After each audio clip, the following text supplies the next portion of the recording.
From New Delhi, you're watching DD India News Hour, India's voice to the world. I'm Prasar Bharati. Coming up in the next hour. In one of deadliest attacks on northern Israel, Hezbollah's rocket attacks claimed 7 lives, even as US calls for diplomatic resolution to Israel-Hezbollah conflict in Lebanon. In the United States, a tight presidential race between Democrat Kamala Harris and Republican Donald Trump as both try to win over undecided voters. The Indian stock market gets ready for the annual Muhurat trading session, a special 1-hour event from 6 p.m. to 7 p.m. this evening. New Zealand win the toss and elect to bat against India in the third test in Mumbai today. Kiwis lead 3-match series 2-0.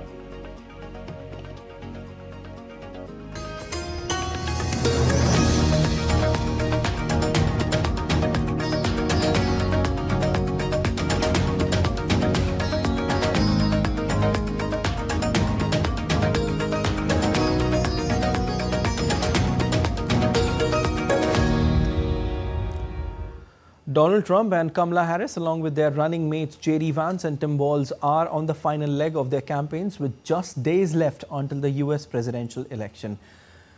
And Trump is campaigning in New Mexico and Nevada, while Harris is holding events in Arizona and Nevada. Both the Republican and Democratic camps are confident of winning the Oval Office, with polls predicting a close race. Early voting has already started, showing a steady turnout in many states.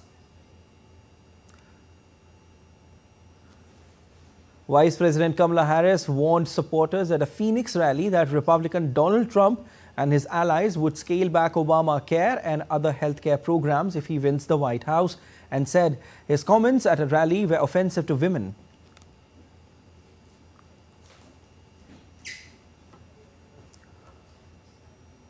Meanwhile, Republican presidential nominee Donald Trump flew to New Mexico on Thursday for a campaign stop in state he lost by 10 percentage points in 2020. Trump specifically quoted Latino voters at the rally and said that he expects fraudulent voting in Tuesday's election, echoing his false claims of fraud in 2020.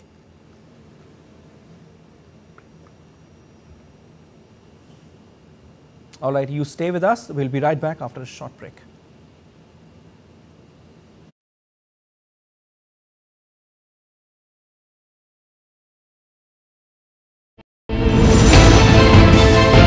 Geopolitics and trade deals. Economic challenges amid development. Hard work and the path to prosperity.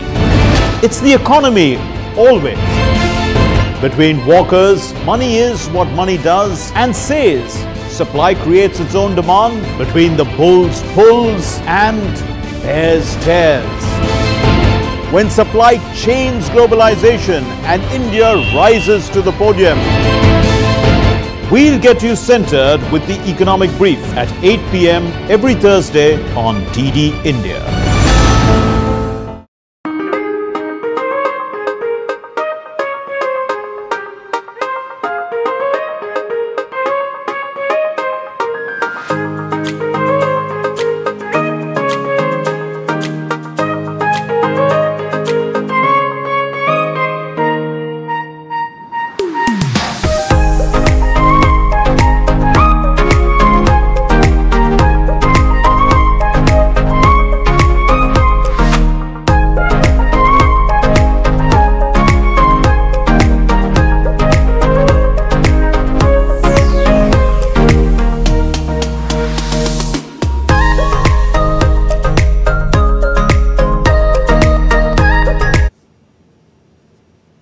Welcome back. You're watching DD India News Hour, and with just a few days to go for the election day of US presidential polls, all eyes are on the way swing states are expected to play. Georgia is a key swing state in these elections. DD India correspondent Shubhendu Ghosh in conversation with Dr. Jeffrey Lazarus, an expert on American politics. They discuss political dynamics of Georgia, concerns around political discourse, and the persona of Donald Trump and Kamala Harris. We are in Atlanta, Georgia, a state that is expected to play a key role in deciding who the next president of the United States is going to be. To talk about it, I have with me a U.S. politics expert from Georgia State University, Professor Jeffrey Lazarus. Thank you for joining us. Sir, if you could first help us simplify the political dynamics of Georgia that makes it such a crucial state in these elections.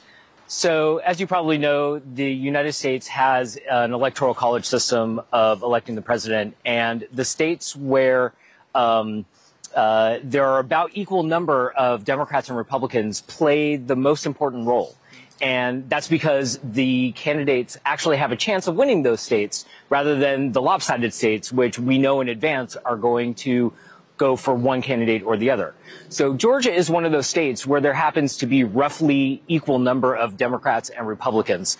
And so we're one of the states that could decide the outcome of the election.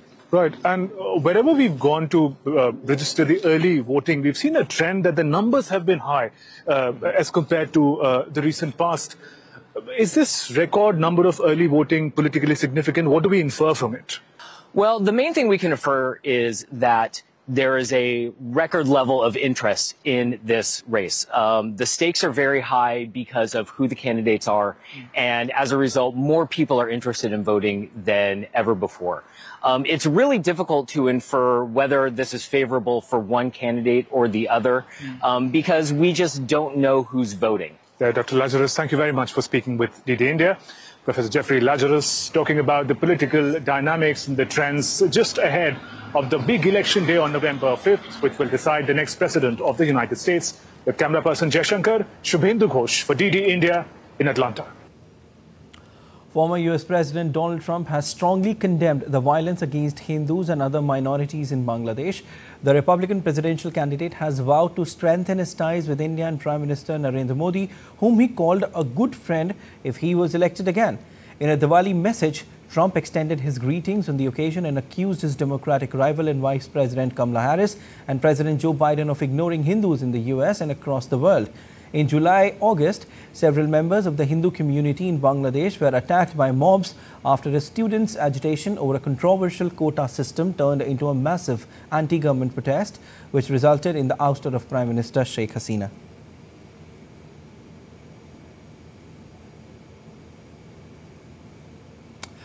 Three Georgian opposition parties have called for street protests, saying the election was rigged.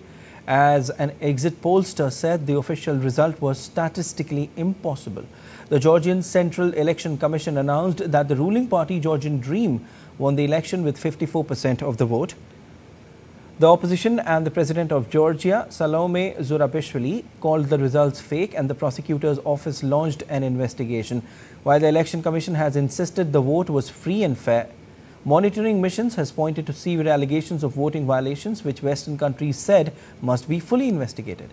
Georgian opposition leaders said sustained protests were key to their plan to challenge the election result.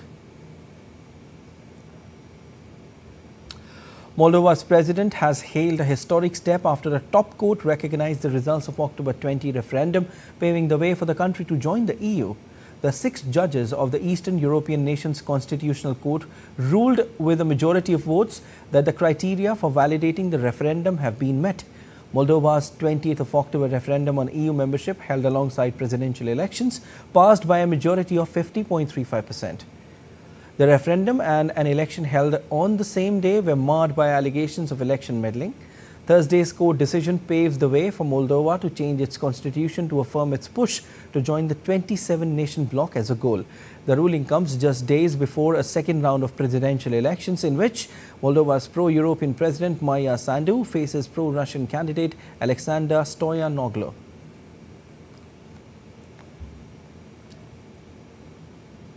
IMF's Geeta Gopinath shared a video on Thursday featuring the White House military band playing the prayer Om Jai Jagdish Hare as part of Diwali celebrations. The White House hosted a Diwali celebration to honor the contributions of Indian Americans to the US-India bond. Recently, the American First Lady Jill Biden and President Joe Biden hosted a Diwali celebration at White House on October 28th, inviting Indian Americans from across the United States to attend. This was the couple's last Diwali celebration as President and First Lady. Over the years, the Biden's Diwali celebration has added a unique touch to this luminous tradition. Addressing the White House Diwali celebrations, the US President said, extended Diwali greetings to the people, highlighting its significance and acknowledged that today the festival is proudly celebrated in the White House.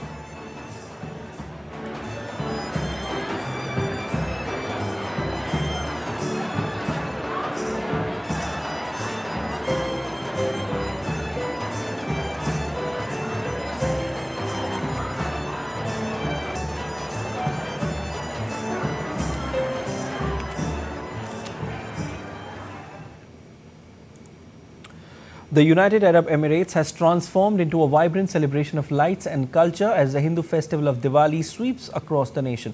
The festivities have evolved into a countrywide event embracing all communities. In Dubai, locally known as Mini India, residents have been preparing for weeks, decorating homes and shopping for traditional items. The gold markets reported significant crowds during Dhanteras, the auspicious day for purchasing precious metals. Education institutions across the UAE joined celebrations with students and teachers wearing traditional ethnic attire. Major landmarks across Dubai have organized special events. Al Seef Global Village and Festival City Mall are hosting fireworks displays, while shopping centers and local businesses have introduced Diwali-themed promotions and decorations.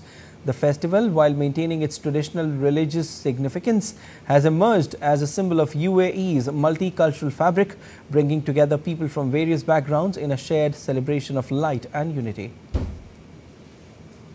It's just amazing being here. There's so many different cultures, especially this is my favorite one, the Indian one. All the foods are delicious, the jewelry, the color, the lights are amazing. It's just such a great feeling around here. Meanwhile, the festival of Diwali was also celebrated by Indian diaspora in Sri Lanka. Lamps, lanterns and fireworks were lit to mark the triumph of light over darkness, good over evil and knowledge over ignorance.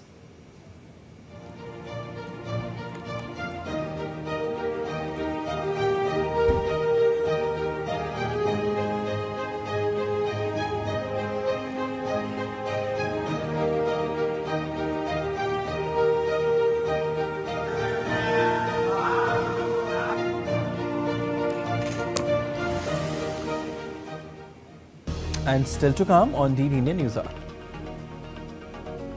In Greece, blast kills man in apartment in Athens. Authority launches anti-terrorism probe. We tell you about devastating floods in Spain. And clashes erupt during Mozambique protests.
Welcome to Chandigarh.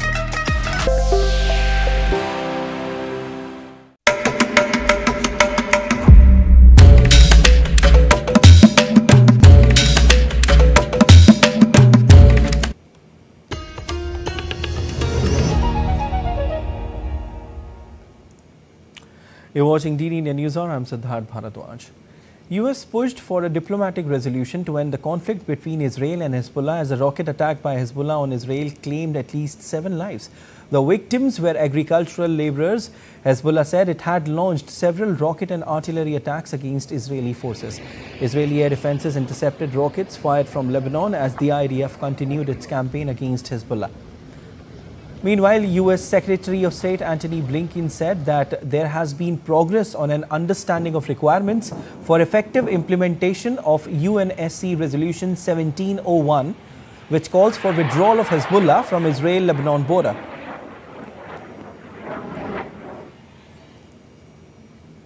This would be the basis of a diplomatic resolution to the crisis. It's important to make sure that we have clarity, both from Lebanon and from Israel, about what would be required under 1701 to get its effective implementation.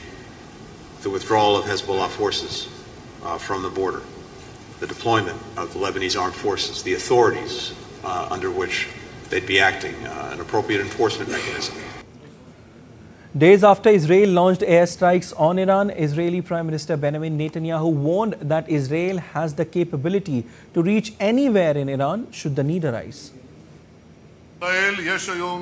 Israel today has more freedom of action in Iran than ever. We can reach any place in Iran as necessary. The supreme goal I gave to Israel Defense Forces and the security branches is to prevent Iran from achieving a nuclear weapon.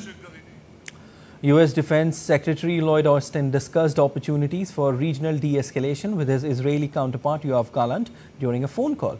Austin also reviewed prospects for a hostage release and ceasefire deal.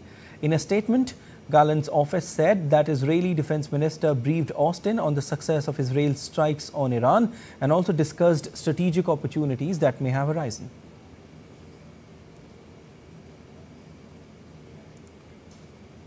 All right, and DD India correspondent Akshay Dongre joins us from Newsroom to give us the latest on what is happening. Hi, Akshay. A very good morning to you. First of all, what do you make out of the situation which is, which currently exists when it comes to the West Asia tensions?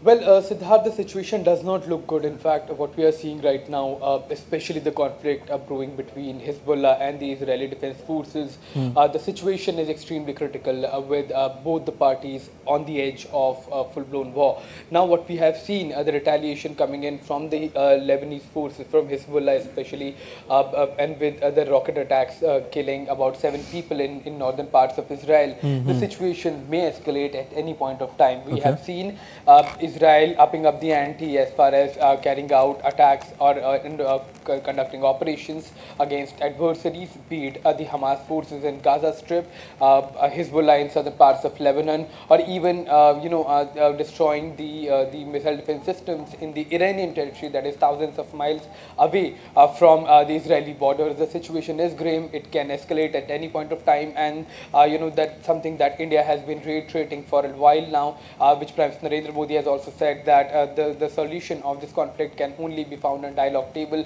and that is not happening as of now. So the situation is grim, and now the calls for the adoption of or enforcement of the resolution 1701 that calls for disarmament of Hezbollah, withdrawal of troops from the southern, withdrawal of Hezbollah from southern parts of Lebanon, and even withdrawal of the Israeli forces from the Lebanese territory. That is the need of the hour, with the United Nations peacekeeping forces as the only force being present in the area. That was the resolution to end the 2006 Israeli-Lebanon war, and that needs to be implemented at this point of time as well, to ensure that the leaders get a chance to have a dialogue, to discuss on how to diffuse the tensions that have been going on for all this while. Indeed. Akshay, so the implementation of UNSC Resolution 1701 progressing, what is the progress in that area? Well, absolutely no, Siddharth. There is no effort that is being made from either of the parties. The Israeli Defense Forces continue to carry out operations. They have, in fact, increased the ambit of their operations from the Hamas targets and the Hezbollah targets in Lebanon and Gaza to now attacking even the Iranian sites inside the territory of Iran, not only through missiles but also through carrying out aerial operations with the Israeli fighters traveling for thousands of miles to attack the Iranian missile defense systems that has been carried out a few days back. So the situation remains grim from the efforts that we are seeing. Something that we can make out is that neither Israel, not Hezbollah, or the Iranian regime, or the Hamas in operating from Gaza Strip are making any effort to ensure that any kind of peace can be made in the area. So that is a tense situation because the other world powers will have to intervene as soon as possible to ensure that there is no full-blown war that takes place again. Because after the Iranian attack on Israel, the situation was quite grim, and the world was it seemed at that point of time that was standing at the edge of a war, full-blown war, in fact, in the western part of Asia. So to ensure that doesn't happen, the world leaders will have to intervene and will have to ensure that dialogue is initiated by all the parties that are embroiled in the conflict right now. Definitely, Akshay. But Akshay, how do you analyze? I mean, situation right now, you said that it's grim, and how do you analyze the potential repercussion if this particular conflict keeps escalating? It will certainly have financial impacts, Akshay, on global level. Well, it's hard to assess the kind of damage that a full-blown war in West Asia can in fact lead to. In fact, when we are looking at the estimates that have been made by economists and security experts around the world, the blow to the global economy can be devastating. Now, we are looking at an area, a region that provides a huge chunk of natural resources, including fossil fuels, mainly fossil fuels rather, to the rest of the world. There are several developing countries that are reliant on this region for their crude oil imports, for other natural fossil fuels, natural sources of oil or gas, and in an event where there is a conflict in this region, that can be stopped. The region is also crucial area when it comes to trade between Europe and Asia, so that can be impacted as well, along with the global markets, with the prospect of a full-blown war taking place in the region. And it's not even now a long shot when it comes to estimating the kind of damage that can be done. We are seeing that right now. In fact, every time there is a sign of escalation of war between the two parties, all the parties embroiled in this conflict, the market takes a hit, and that is what it's going to happen at a much larger scale if it actually does. Okay, Akshay, a last question before I let you go. I'll say what Israeli Prime Minister Benjamin Netanyahu said. In fact, warned that Israel has the capability to reach anywhere in Iran should the need arise. How do you analyze this coming from Israeli Prime Minister? Well, they have demonstrated it, in fact, Siddharth. Not much to be analyzed left now because the F-35 fighters of the Israeli Air Force do have stealth capabilities, which means that all the technology that Iran has right now when it comes to detecting incoming aircraft, that doesn't apply to the F-35 Lightning aircraft that have been jointly developed, especially with the biggest chunk of work being done by the USA. With all of its partners. So the F-35s are a formidable aircraft. They can project power much farther beyond their borders without any fear of getting caught or being seen on the radars and being hit by the missile defense systems. And that is the biggest nightmare for Iran right now. With the adversaries having stealth capabilities, yes, they can in fact reach anywhere, wherever they want and whenever they want. Definitely. Thank you so much, Akshay. Thank you so much for your analysis, in fact. And a Brazilian judge sentenced two former police officers to 78 and 59 years in prison for the 2018 murders of Rio de Janeiro City Council member of Marielle Franco and her driver. The DUP pleaded guilty under a deal with prosecutors. Born in a poor Rio neighborhood, Franco was considered a progressive council member. Her death at the age of 38 sparked nationwide protests by Brazilians frustrated with violence.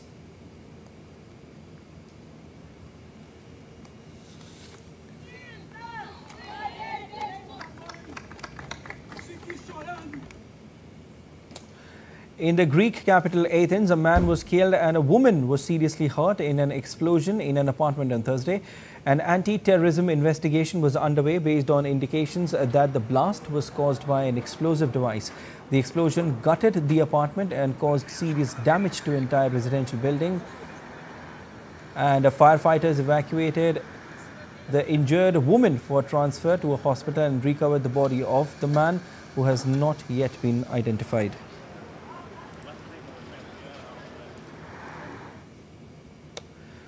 In eastern Spain, the death toll from devastating flash floods has climbed to 158 on Thursday, with rescue teams still searching for those missing. The floods have battered Valencia's infrastructure, sweeping away bridges, roads and rail tracks, and submerged farmland. Hundreds of soldiers have been deployed to Valencia to assist with the operation. More rain is expected to fall on Friday, posing risk of new flooding. Spain's Prime Minister Pedro Sanchez has urged residents to stay at home, as he warned devastation is not finished and declared Valencia a disaster zone. Opposition politicians accused the central government in Madrid of acting too slowly to warn residents and send in rescue teams, while the Interior Ministry said regional authorities were responsible for civil protection measures. The tragedy is already Spain's worst flood-related disaster in over 5 decades, and meteorologists say human-driven climate change is making such extreme weather events more frequent and destructive.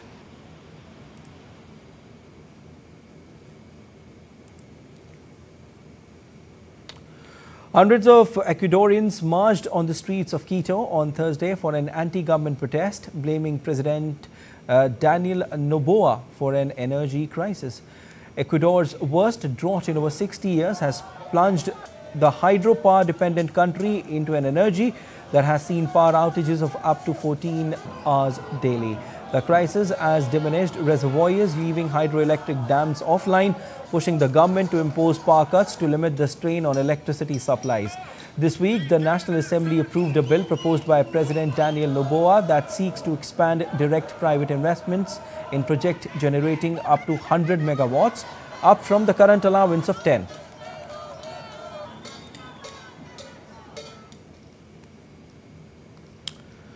Police are on the streets after protests broke out before and after Mozambique's Electoral Commission announced that ruling party Frelimo had won an October 9 poll, which extending its 49 years in power.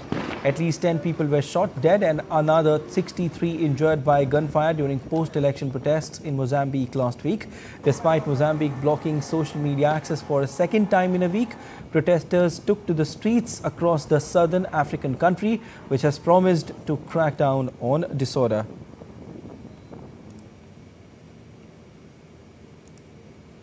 And let's take a look at other stories making news around the world.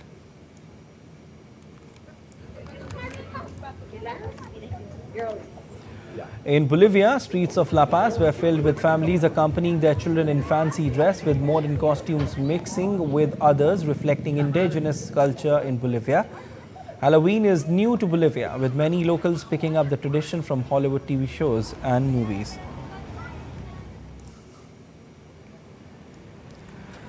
In a move to meet its climate targets, Germany's largest passenger airport, Frankfurt Airport, is testing its possible future runways using sustainable asphalt concrete derived from cashew shells.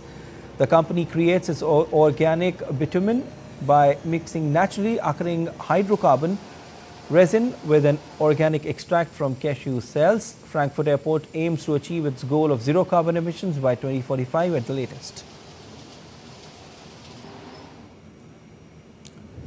Israeli conservationists released 3 hawksbill turtles into the Red Sea in an effort to bolster the population of critically endangered species in the wild. Each was fitted with a satellite transmitter on their shells so their movements can be tracked and viewed by public online. Hawksbill turtles help maintain healthy coral reefs by removing prey like sponges from the reef's surface and providing better access for fish to feed.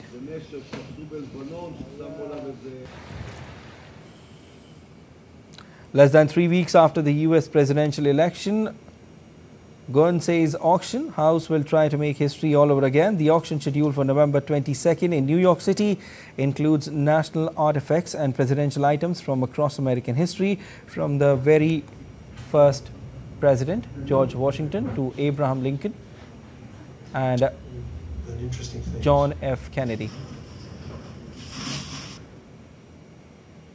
And still to come on DD India News Hour.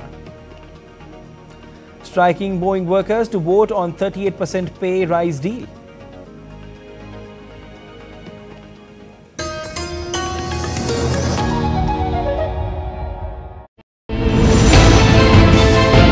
Geopolitics and trade deals. Economic challenges amid development.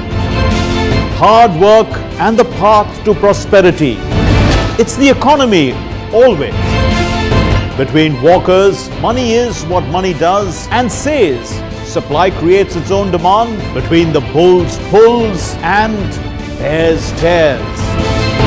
When supply chains globalization and India rises to the podium. We'll get you centered with the economic brief at 8 p.m. every Thursday on DD India.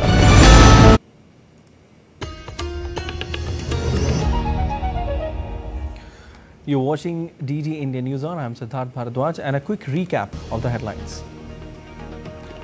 In one of the deadliest attacks on northern Israel, Hezbollah's rocket attacks claim 7 lives, even as US calls for diplomatic resolution to Israel-Hezbollah conflict in Lebanon. The Indian stock market gets ready for the annual Muhurat trading session, a special 1-hour event from 6 p.m. to 7 p.m. this evening. New Zealand win toss and elect to bat against India in third test in Mumbai today. Kiwis lead 3-match series 2-0.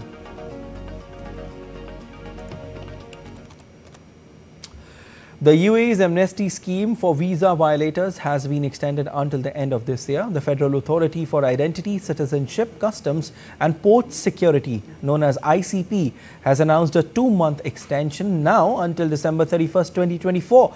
This decision aligns with the UAE's 53rd Union Day celebrations and reflects the country's humanitarian values. It also responds to appeals from individuals wishing to legalize their status by either leaving the country or obtaining employment and modifying their residency status. The amnesty scheme, which began on September 1st, was initially scheduled to end on October 31st. The Director General of the ICP said this additional grace period represents the final opportunity for violators to rectify their status without incurring fines or facing entry bans. Once the amnesty period concludes, fines will be imposed on violators.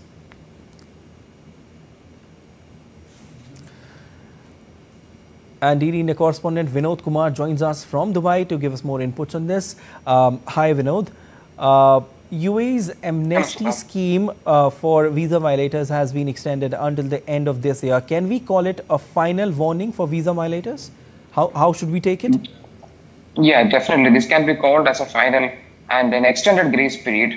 Already these people who are living in this country without proper visas have been given 2 months of grace period to get their residency status rectified or leave back to their home countries. Over the past 2 months, many individuals have already utilized this amnesty period facilitated by ICP to address specific challenges faced by various violator categories.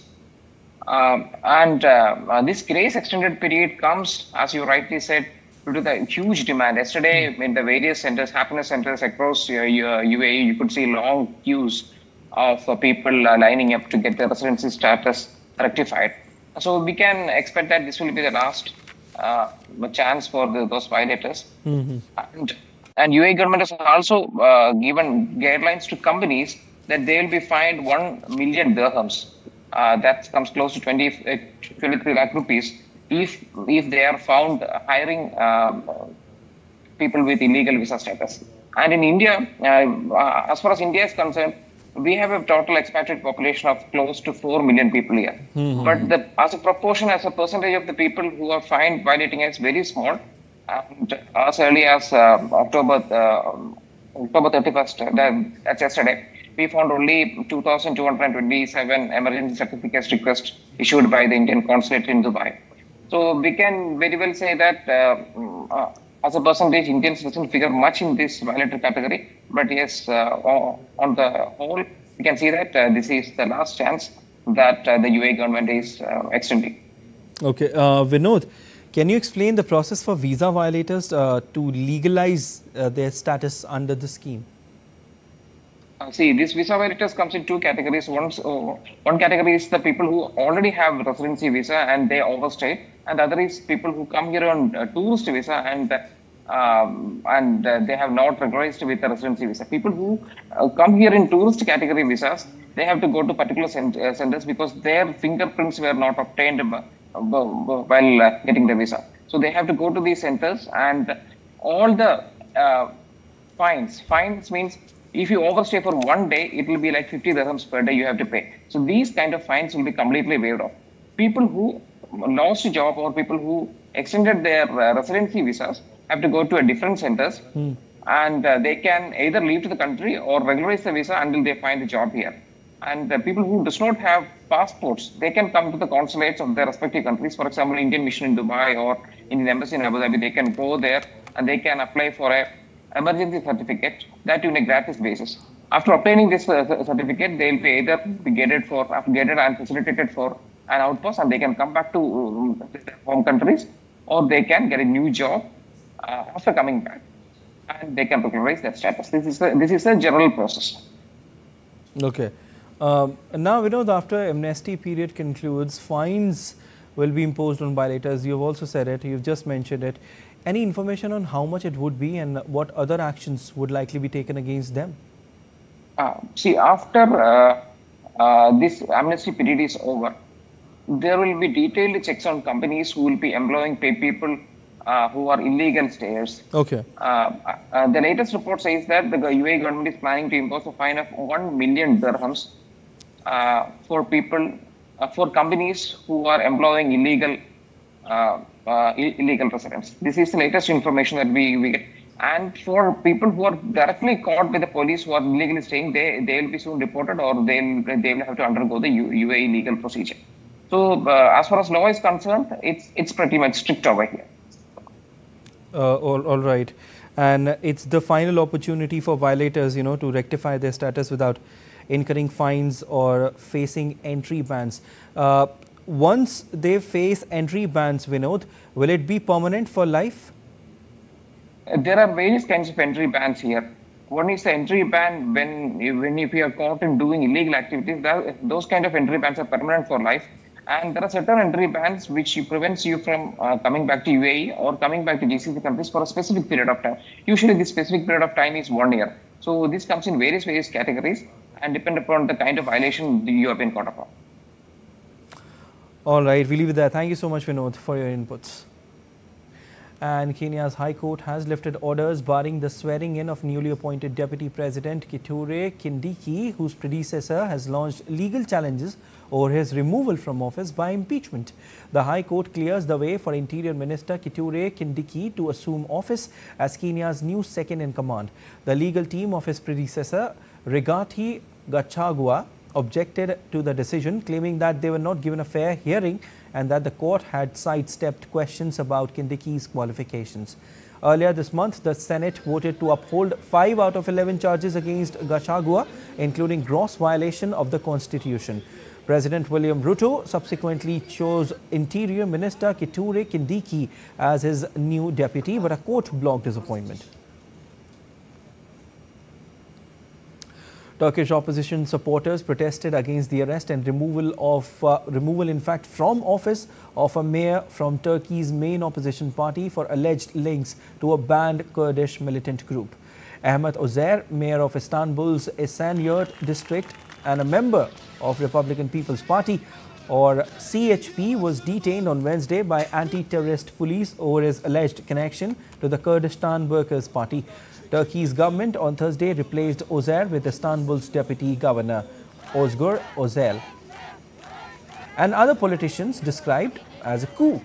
The mayor's arrest comes as Turkey is debating a tentative peace process to end a 40-year conflict between the Kurdistan Workers' Party and the Turkish state that has led to tens of thousands of deaths.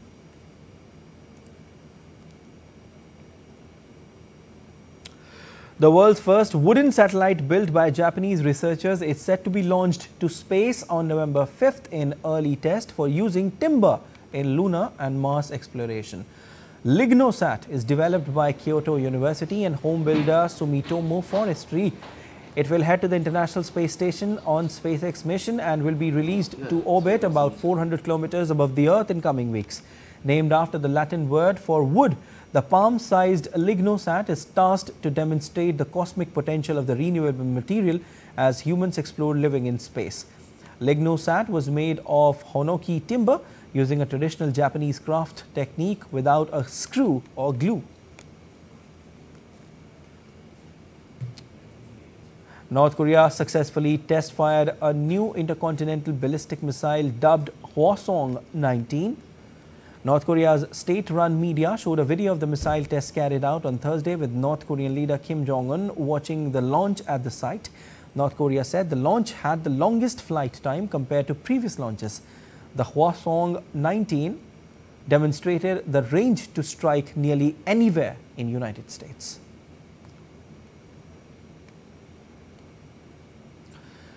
As the festival of lights, Diwali ushers in prosperity and joy. Investors across India are preparing for a fresh financial start with the much-anticipated Diwali Muhurat trading session. More than a symbolic tradition, this unique trading window signifies the beginning of Samvat 2081, offering market participants an auspicious opportunity to lay foundations for a fruitful investment year. The Diwali Muhurat session on November 1st is viewed by many as a turning point, marked by cautious optimism and strategic positioning. Striking Boeing opens new tab workers on the US West Coast will in fact vote on an improved contract offer on Monday, which includes a 38% pay rise over 4 years and a bigger signing bonus. More than 30,000 factory workers who produce Boeing's strongest selling 737 MAX commercial jet and other planes have been on strike since September 13 and have rejected 2 earlier offers from Boeing. Talks between the two sides were held this week with the assistance of acting U.S. Secretary of Labor Julie Su. The union vote will come the day before the U.S. presidential poll. The strike has halted production of its strongest selling 737 MAX jet and its 767 and 777 wide bodies. Let's take a look at other stories making news. The India Meteorological Department has predicted moderate thunderstorms and lightning in certain districts of Tamil Nadu on Friday. These thunderstorms might lead to gusty winds, particularly in coastal and southern regions. The weather authorities have issued an advisory to stay indoors and avoid any travel if possible. India's Border Security Force Intelligence Wing carried out an extensive search operation and recovered one drone from a farming field adjacent in Amritsar. The recovered drone is identified as China-made DJI Mavic 3. Authorities are now examining the drone's flight history and any possible attachments to uncover its origin and intended purpose. Railways is making major changes in the rules for booking reserved tickets for trains from Friday. The advance reservation period in Indian Railways has been reduced from 120 days to 60 days from 1st of November. This move by the India Railway will reduce the ticket hoarding issues and will make more tickets available for genuine passengers. And still to come on DD India News Hour. South Africa names squad for T20 series against India.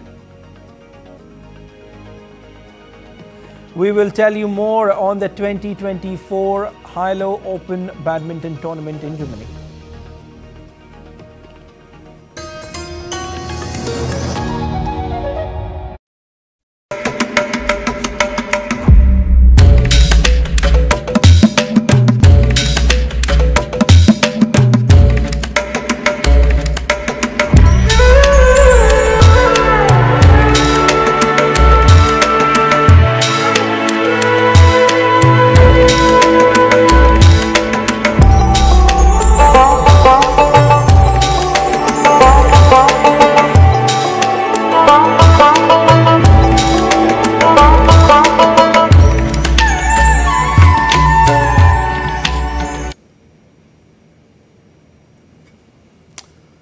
You're watching DD India News Hour. I am Prasar Bharati and time now for sport.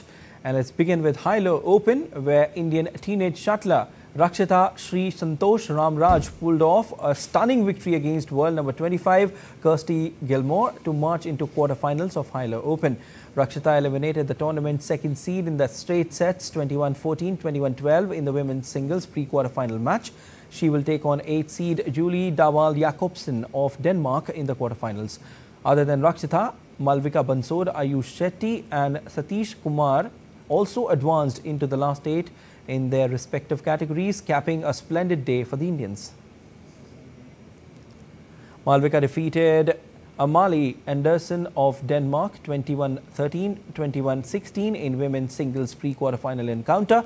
Malvika will face 4th seed Thuy Lane of Vietnam in her last 8 fixture.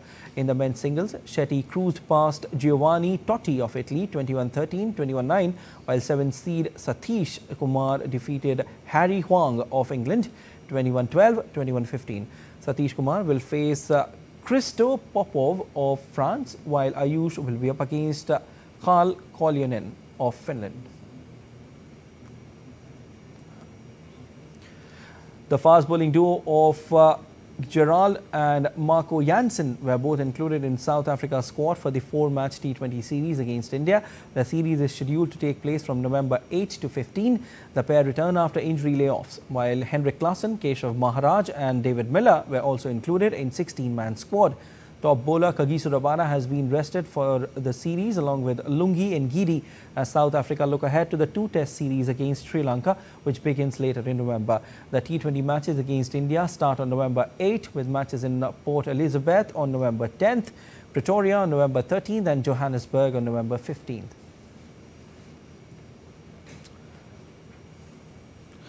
And New Zealand skipper Tom Latham won the toss and chose to bat against India in the 3rd and final test of their series in Mumbai.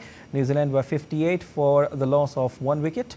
Earlier, the tourists made 2 changes to their team. Spinner Mitchell Santner was ruled out due to side strain. He was replaced by Ish Sodhi, while Matt Henry was included in place of Tim Southee. India brought in Seema Mohammad Siraj for Jasprit Bumrah, who is unwell. New Zealand have, in fact, clinched the 3-match series 2-0 after winning the first 2 tests. It was New Zealand's maiden series win in India. The last time India were blanked in a home series was in the year 2000 when they lost 2-0 to South Africa.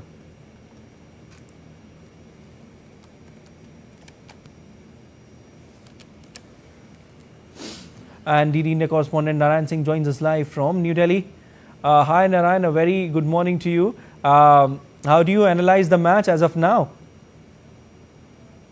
Well, Siddharth, a very good morning. If you take a look at the match right now, 1 wicket is down. Yeah. And talking about the whole series at this point of time, 2 weeks ago, nobody would have imagined that this would be the score line in favor of New Zealand as they are leading. You mentioned in your update that they are leading 2-0, and it's a thing that New Zealand right now are thinking about the unthinkable in the cricketing world.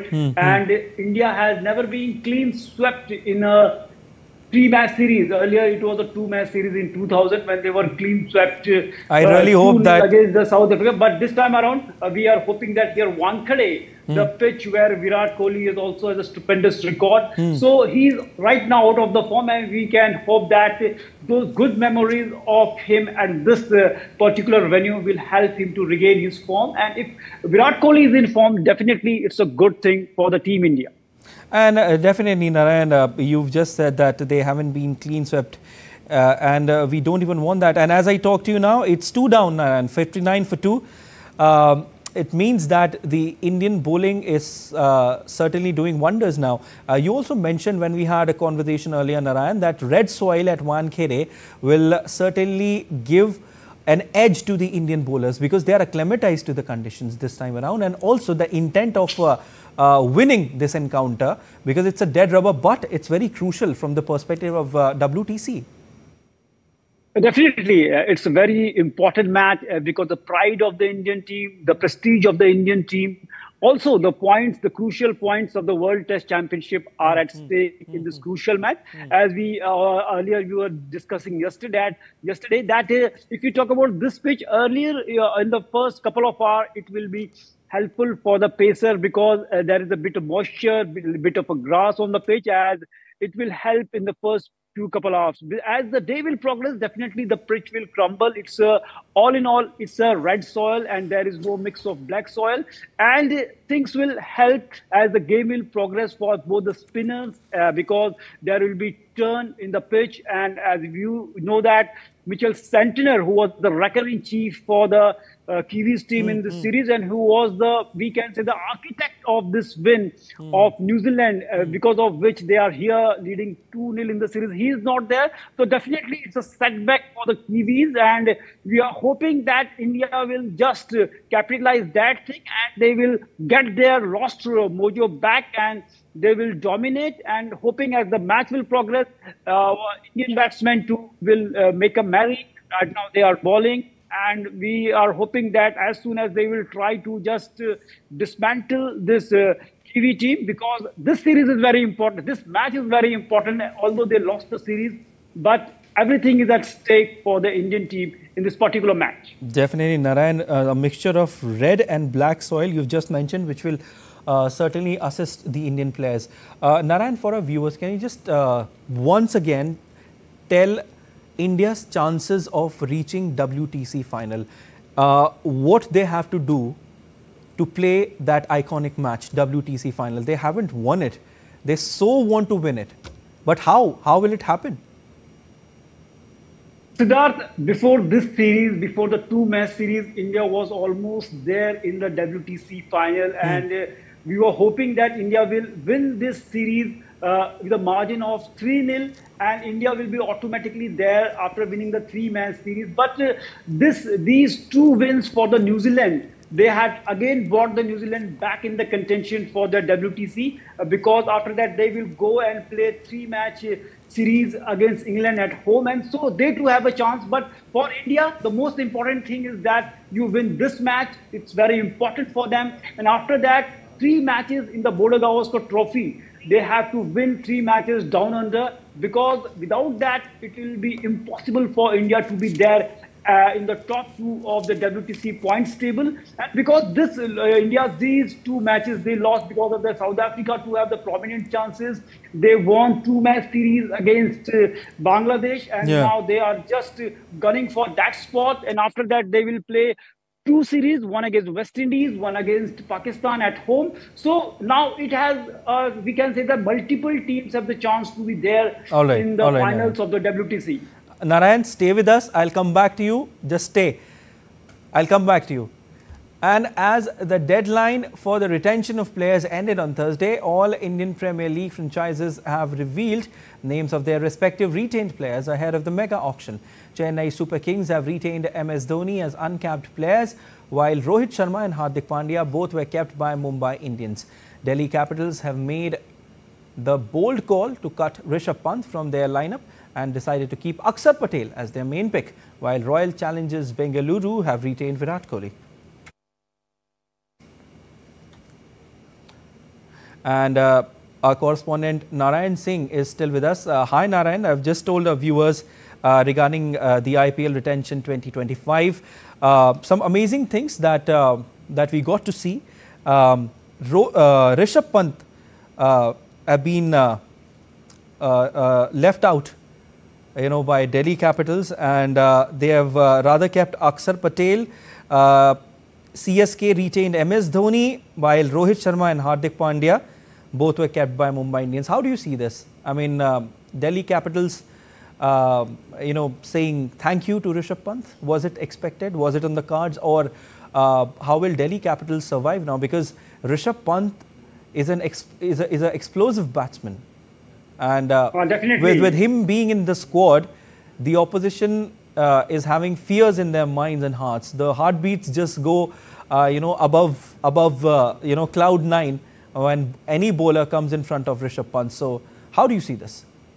Definitely, as you mentioned, that he is great player, and we know that is a rare commodity, a wicketkeeper batsman who is hard-hitting and can change the complexion of the matches. Talking about Rishabh Pant, in his small career, the number of, we can say that innings, the class inning he has played, big player, even a, we can say the great player, has to wait for those number of innings throughout his life.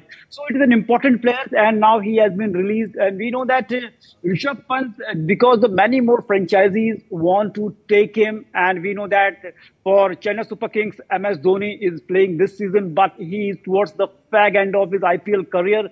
So I think something might have been conspired behind the curtains, and so that he also want to leave the franchisee, because we know that Delhi Capital hasn't won any IPL trophy. So in that context, I think he may want to join the successful franchisee so that he can be there and win the trophies, can one IPL trophy under his belt. So let's see what happens. We know that all the franchisees will break their bank for Rishabh Pant, because we know that he is a class player, is a class captain. Yeah. So with any team he joins, definitely it's a boon for them. He is a big asset for any team. All right. We'll leave it there. Thank you so much, Narayan. And that's all for this edition of DD India News Hour. But let us know your thoughts on the news of the day. For those on the go, you can get all the latest news and updates from India and across the world on DD India mobile app. The app is available on both Android and iOS platforms, and you can scan the QR code on the screen to download now. We'll be back with more news as it breaks here on DD India. I'm Siddharth Bharadwaj from all of us here in Delhi. Thanks for watching DD India News Hour.